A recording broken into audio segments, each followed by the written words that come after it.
PR পদ্ধতিতে আরেকটা গলদ আপনাকে আছে। আমি তো একজন ইলেকশন যখন কোনো লোক ইলেকশন করছে কোনো সিট থেকে, আমি দেখছি যে অমুক ইলেকশন করতেছে, আমি তাকে জানছি যে ও কেমন লোক, আমি ভোট দিচ্ছি। কিন্তু পিআর হলে আপনি দলকে ভোট দিচ্ছেন, দল পরে মনোনয়ন করবে কাকে, ওই ভোট অনুপাতে কয়টা সিট পাবে এবং কাকে কাকে দেবে। আপনি যে দলের প্রধান যাকে চুজ করবে সেই হবে, তাহলে তো গণতন্ত্র কই থাকলো? আমার প্রত্যক্ষ ভোটে তো আমি তাকে নির্বাচিত করতে পারতেছি না, এটা তো দল চুজ করতেছে আমি কাকে কাকে দেবো। তো আমার ভোটটা তো যদি আমি এমন একটা লোকের দল চুজ করলো যেটা আমার পছন্দ না, আমি তাকে ভোট দিতাম না। সো এটা তো গণতন্ত্রের সাথে যায় না, সাংগঠনিক আমি মনে করি যে পিআরটা এখনও আমাদের দেশে জাস্টিফাই না। গণ অভ্যুত্থানের 1 বছর পূর্ণ হলো, একজন সিনিয়র সাংবাদিক আপনার মূল্যায়ন কি? ধন্যবাদ। 1 বছর আসলে খুব বেশি সময় না, এবং এই সরকারকে মূল্যায়ন করতে গেলে কিছু পেছনে তাকাতে হবে। এই সরকার যখন 5 আগস্টের এই এক ধরনের রক্তক্ষয়ী বিপ্লবের মাধ্যমে গঠিত হলো, তখন কিন্তু দেশে এক অরাজক পরিস্থিতি, এবং এই সরকারের প্রায় 6 মাস চলে গেছে এই সব বিভিন্ন সংগঠনের দাবি দেওয়া মেটাতে।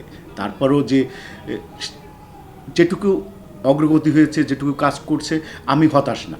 আমি মনে করি যে কিছুটা চেঞ্জ এসছে, এবং আমি মনে করি যে এই পরিবর্তনটা যদি অব্যাহত থাকে তাহলে আমি মনে করি যে সরকার একটা সুষ্ঠু নির্বাচন আসবে, এবং সুষ্ঠু নির্বাচনের মাধ্যমে যদি ইউনূস সরকার চলে যায়, বাংলাদেশের মানুষ তাকে মনে রাখবে। আমার কাছে আমি হতাশ না এই 1 বছরে এই সরকারের কর্মকাণ্ডে। কারণ আপনি জানেন যে সরকারের ম্যাক্সিমাম সময় চলে গেছে নানা ধরনের মব ভায়োলেন্স, নানা ধরনের দাবি দেওয়া, মাঠের আন্দোলন, এইগুলোর মনোযোগ দিতে। মব তো এখনো চলছে, মব তো কিছুতেই থামছে না। মব থামছে না, এটার কারণ হচ্ছে রাজনৈতিক দলগুলোর এক ধরনের নির্লিপ্ততা এবং নিষ্ক্রিয়তা। আমি বলবো সরকারের পক্ষে এটা সম্ভব না সবসময় মবকে কন্ট্রোল করা, পুলিশের পক্ষ সম্ভব। আপনি আরও জানেন যে পুলিশের মনোবলটা এখনও কিন্তু ওইভাবে ফিরে আসেনি। একটা আইন শৃঙ্খলা বাহিনী এখনও অনেকখানি শেকি অবস্থায় আছে, যে কারণে আমার কাছে মনে হয় যে এটার জন্য অ্যাওয়ার্ড তৈরি করতে হবে সোশ্যালি। সমাজের সমস্ত বিবেকবান মানুষকে এগিয়ে আসতে হবে, সামাজিকভাবে এদেরকে আপনার কন্ট্রোল করতে হবে। না হলে আপনাকে মব ভায়োলেন্স বন্ধ করার কোনো সরকারের পক্ষে একার পক্ষে এটা কোনোভাবেই সম্ভব না বলে আমি মনে করি। তো আমি হতাশ নই, আমি মনে করি যে মানুষের মধ্যে এই সচেতনতা জাগ্রত হচ্ছে, এবং তারা অনেকখানে নিজেরাই এই মব ভায়োলেন্সকে অনেক সময় প্রতিরোধ করার চেষ্টা করছে। এটা একটা পজিটিভ দিক বলে আমি মনে করছি। আপনি ফ্যাসিবাদী সময়ে নিপীড়নের হুমকি এবং রক্তচক্ষুকে ভয় না করে সামাজিক যোগাযোগ মাধ্যমে সরব ছিলেন এবং এখনও আছেন।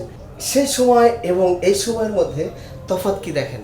হ্যাঁ, ডেফিনেটলি আকাশ পাতাল তফাৎ। তখন একটা ভয়ের সংস্কৃতি কাজ করতো, কী লিখবো কী লিখবো না। আমি একটা পোস্ট দিলে আমার সেই পোস্টে লাইক দিতেও ভয় পেত, কমেন্ট তো পরের কথা। এবং আমাকে অনেক সময় বলতো পোস্টটা তুমি তুলে ফেলো, তোমার কিন্তু সমস্যা হবে। হ্যাঁ, আমি নানা রকম সমস্যায় পড়েছি, আমাকে বিভিন্ন গোয়েন্দা বাহিনী বিভিন্ন সময় হুমকি দিয়েছে। আমার যেখানে আমি চাকরি করি এখানে আমার জব সিকিউরিটি নিয়ে এই অনেক ধরনের অবস্টেবল তৈরি হয়েছে। আমাকে বিভিন্ন সময় বিভিন্ন জায়গায় ডেকে নিয়ে হুমকি দেওয়া হয়েছে শাসক দলের বিভিন্ন তরফ থেকে, নানা রকম। মানে তখন এক ধরনের আতঙ্কের মধ্যে দিয়ে আমরা সত্যটা বলার চেষ্টা করেছি, কিন্তু এখন পরিস্থিতি ভিন্ন।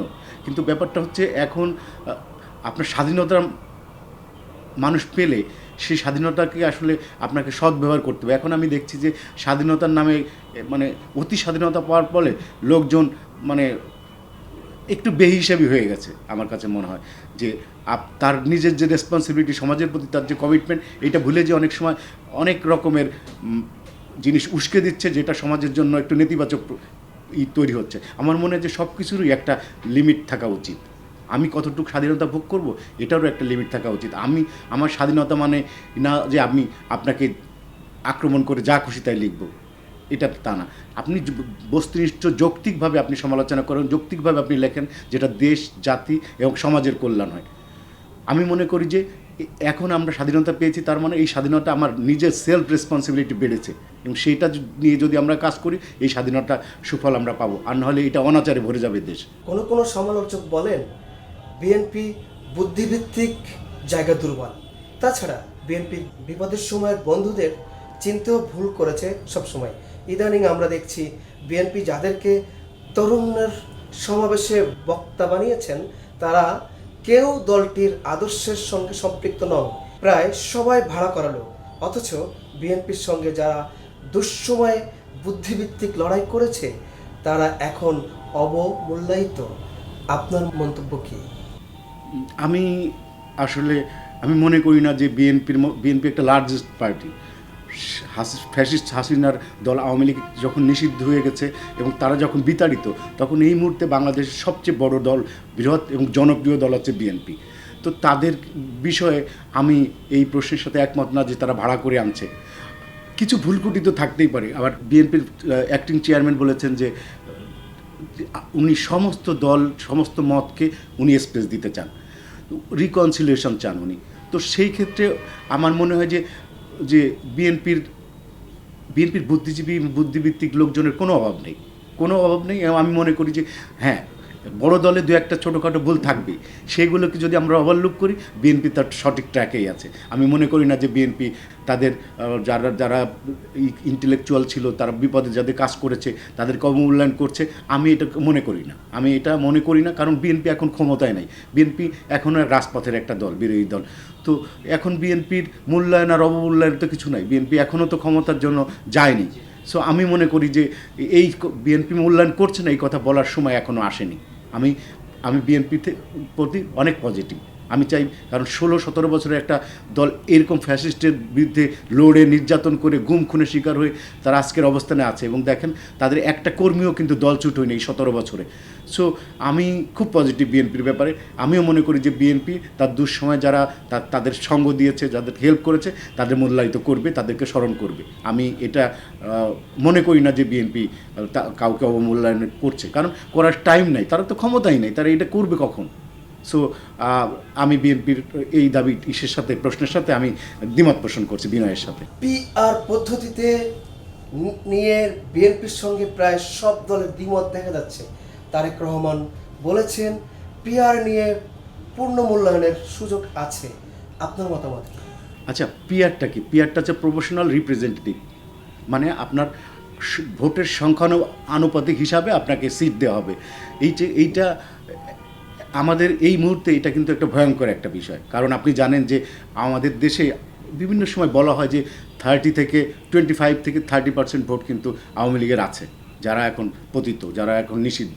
এই ভোটগুলো তারা তো, আপনার দল নিষিদ্ধ হয়েছে, দলের নেতা নিষিদ্ধ হয়েছে, পালিয়ে গেছে, কিন্তু ভোটাররা তো এই দেশেই আছে। তো আপনি যদি প্রপোর্শনাল রিপ্রেজেন্টেটিভের কথা বলেন, এই 30 ভাগ যদি আওয়ামী লীগের কোনো একটা দল, কেউ যদি আওয়ামী লীগ, সেই দলকে মনে করে আওয়ামী লীগ যে এই দলের ভরসা করে আমরা ভোট দেবো, তারা আমাদেরকে হেল্প করবে, তাহলে কি আপনার কি মনে হচ্ছে আওয়ামী লীগের পুনর্বাসনের একটা সুযোগ তৈরি হচ্ছে না? তো আমি মনে করি যে পিআর পদ্ধতি এখনও পর্যন্ত বাংলাদেশের জন্য খুব দরকার বলে আমি মনে করি না। আমরা সেই পরিস্থিতি যাইনি। আর পিআর পদ্ধতি আরেকটা গলদ আপনাকে আছে। আমি তো একজন যখন কোনো লোক ইলেকশন করছে কোনো সিট থেকে, আমি দেখছি যে অমুক ইলেকশন করতেছে, আমি তাকে জানছি যে ও কেমন লোক, আমি ভোট দিচ্ছি। কিন্তু পিআর হলে আপনি দলকে ভোট দিচ্ছেন, দল পরে মনোনয়ন করবে কাকে, ওই ভোট অনুপাতে কয়টা সিট পাবে এবং কাকে দেবে। আপনি যে দলের প্রধান যাকে চুজ করবে সেই হবে, তাহলে তো গণতন্ত্র কই থাকলো?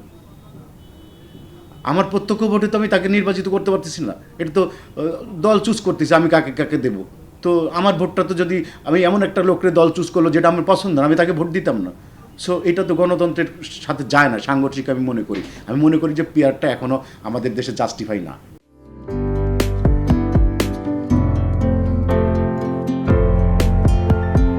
পহেলা জানুয়ারি 2025 ইউটিউব জার্নালিজমের অগ্রদূত changetv.press 6 বছর পেরিয়ে পা রাখলো গর্বিত আমি অত্যন্ত আনন্দিত হলাম যে চেঞ্জ টিভি আগামী কয়েকদিনের মধ্যেই 6 বছর পূর্ণ করবে।